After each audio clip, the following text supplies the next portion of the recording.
আজকে আমরা তৈরি করব সাবুদানার পাঁপড়। এই পাঁপড়টা বিভিন্নজন বিভিন্ন পদ্ধতিতে তৈরি করে থাকে।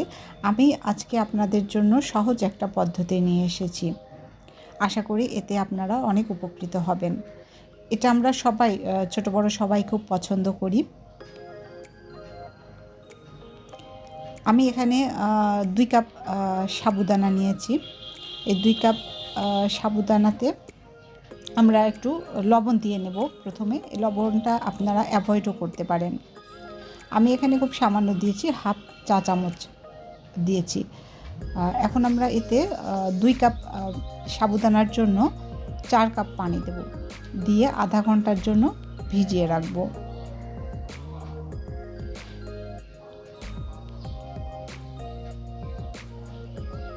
আধা ঘন্টা পরে আমার এই সাবুদানাটা ভিজে গেছে, সামান্য একটু পানি আছে, কিন্তু এতে কোনো সমস্যা নেই।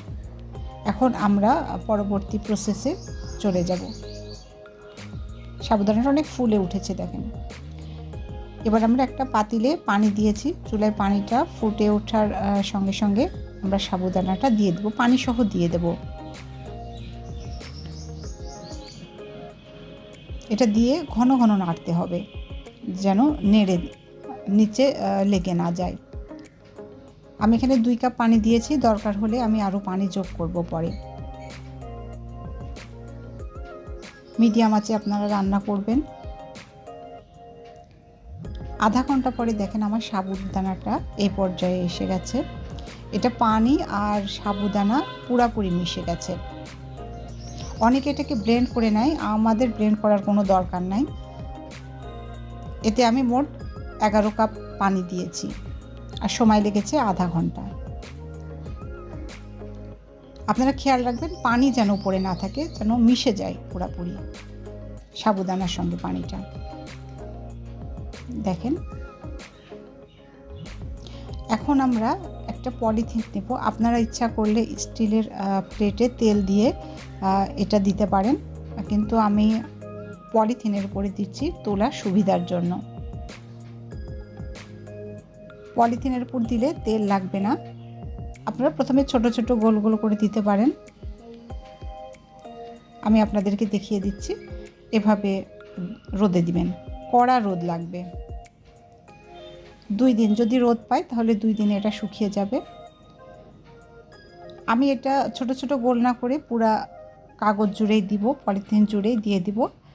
একটু পাতলা করে দিচ্ছি, খুব একটা বেশি পুরু করার দরকার নেই। এভাবে দিব। দেখেন 2 দিন পরে আমাদের পাঁপড়গুলো একদম শুকিয়ে গেছে, পুরোপুরি রোদ পেয়েছে 2 দিন। এখন দেখেন এটা তুলতে আমাদের কতটা সুবিধা হয়। এখন টান দেওয়ার সঙ্গে সঙ্গে এটা উঠে আসছে, একটুও লেগে নেই। এখন আমরা এটাকে ছোট করে ভেঙে নেব। এটা আপনার সারা বছর জুড়ে সংরক্ষণ করতে পারেন, নষ্ট হবে না যদি কড়া রোদ পায়। এখন আবার ছোট ছোট করে ভেঙে নেব। আমাদের এই সাবুদানাটা কতটুকু পারফেক্ট হয়েছে সেটা দেখানোর জন্য এখন ভেজে দেখাচ্ছি আপনাদেরকে।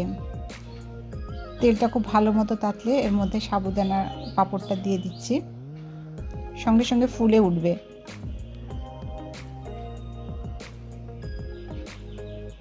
দেখেন ফুলে উঠেছে কি সুন্দর।